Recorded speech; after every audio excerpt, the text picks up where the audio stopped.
يومنا هذا إلى يوم الدين. أما بعد، فقال الله سبحانه وتعالى في القرآن المجيد والفرقان الحميد: فأعوذ بالله من الشيطان الرجيم. بسم الله الرحمن الرحيم.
اللہ سبحانہ و تعالیٰ نے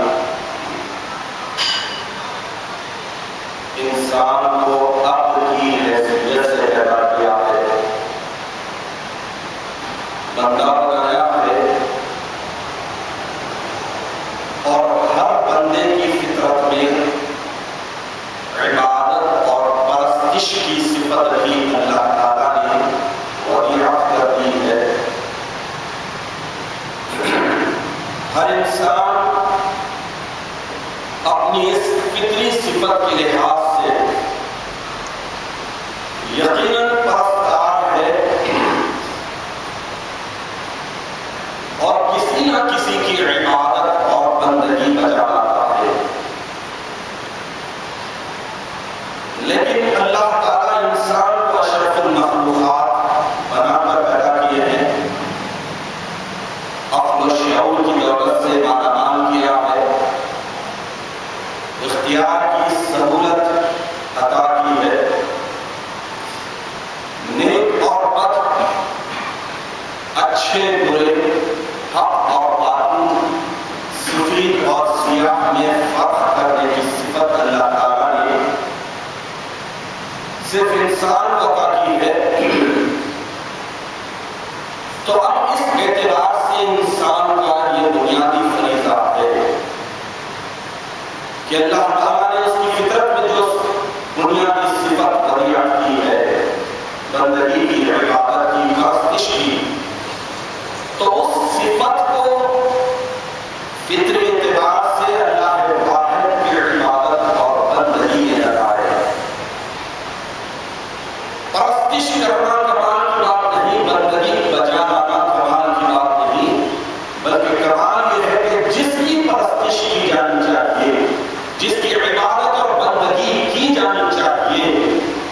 اسی کی کرنا، یہی کمال کی بات ہے۔ میں نے آپ کے سامنے سورہ جاثیہ کی آیت نمبر 45 کی تلاوت کا شرف حاصل کیا، اور اس کے معنی آپ کے سامنے رکھتا چلوں تو اندازہ ہوگا کہ جب اللہ سبحانہ و تعالیٰ کسی کے دل و دماغ پر مہر لگا دیتے ہیں، کسی کو گمراہی میں چھوڑ دیتے ہیں، تو وہ انسان بھی اپنی فطری صفت عبادت اور بندگی کو کام میں لاتا ہے، لیکن غیر اللہ کے لیے پرستش کرتا ہے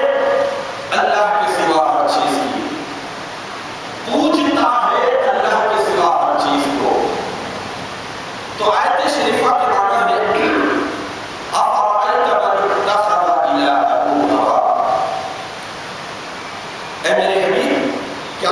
اس شخص کو دیکھا جس نے اپنی خواہش کو معبود بنا رکھا ہے، اور اس کو بھی دیکھا جس کو اللہ تعالیٰ نے باوجود علم رکھنے والا ہونے کے گمراہی میں رکھ چھوڑا، اور اس کے کان اور اس کے دل پر مہر لگا دی، اور اس کی بینائی پر پردہ ڈال دیا۔ بھلا ایسوں کو اللہ تعالیٰ کے گمراہ رکھ چھوڑنے کے بعد کون ہے جو ہدایت دے؟ کیا تم نصیحت حاصل نہیں کرتے؟ اب اس آیت شریفہ میں انسان کی اس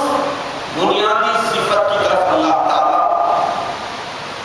رہبری کر رہے کہ انسان بہرحال فطرتاً پیدا ہوا ہے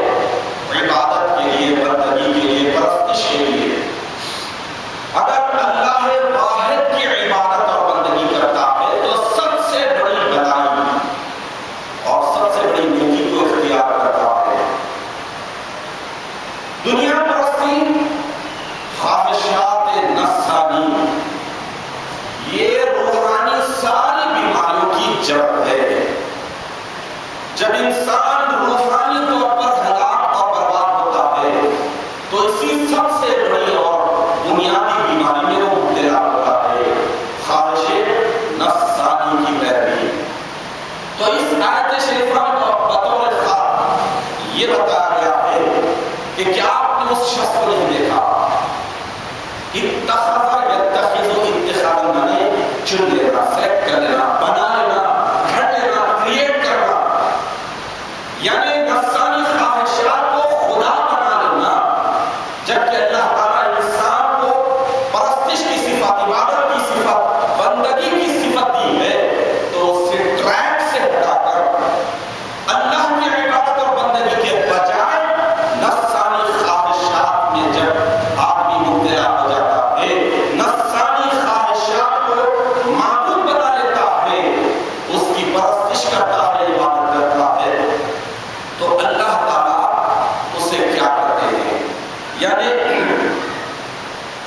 انسان جب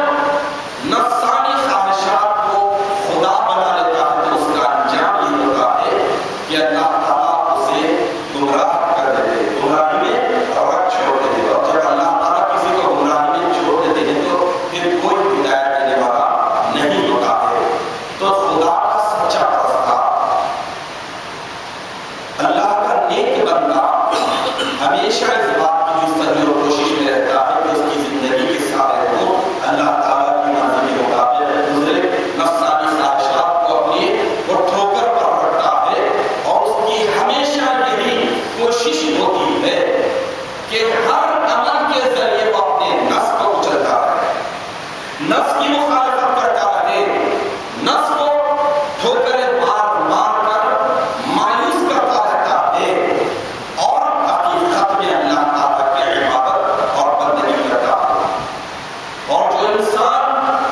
سب سے بڑی بیماری یعنی نفس کا غلام بن جاتا ہے، نفس کا پجاری بن جاتا ہے، تو اس کے پیش نظر ہمیشہ یہ ہوتا ہے کہ وہ اللہ تعالیٰ کے احکامات کی دانستہ طور پر مخالفت کرتا ہے، ہمیشہ اللہ تعالیٰ کے احکامات کی خلاف ورزی میں زندگی بسر کرتا ہے، اس کی زندگی کے سارے امور سرکشی کے ہوتے ہیں، لیکن اس کے باوجود وہ سمجھتا ہے کہ میں اللہ کا پرستار، میں اللہ کی عبادت کرنے والا ہوں، اللہ کا اطاعت گزار بندہ ہوں۔ تو ایک سچا مومن ہمیشہ اس بات کو پیش نظر رکھے کہ نفس کی مخالفت ہی سب سے بڑی بات یعنی اللہ تعالیٰ کی عبادت اور بندگی میں مددگار ہوتی ہے، اور انسان ہلاک ہوتا ہے روحانی اعتبار سے ساری برائیوں کی جڑ اور ساری برائیوں کے سب سے بڑے مرض میں مبتلا ہو جاتا ہے اگر نفسانی خواہشات کی پیروی کرنے لگ جاتا ہے۔ تو اللہ تعالیٰ کی محبت اور اللہ تعالیٰ کی اطاعت سے یہ بات طے ہے کہ نفسانی خواہشات پر خاک پڑتے رہتی ہے، نفسانی خواہشات ہمیشہ انسان کے پاس ہیج ہو جاتے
جاثیہ کی آیت نمبر 45 کی تلاوت کا شرف حاصل کیا، اس میں اللہ تعالیٰ ارشاد فرما رہے ہیں کہ جو شخص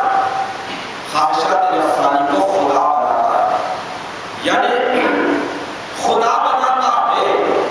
تو خدا بنانے کا انجام یہ ہوتا ہے کہ وہ ہلاکت میں پڑ جاتا ہے اور روحانی بیماریوں کے ام الامراض یعنی اللہ تعالیٰ کی سرکشی میں مبتلا ہو جاتا ہے۔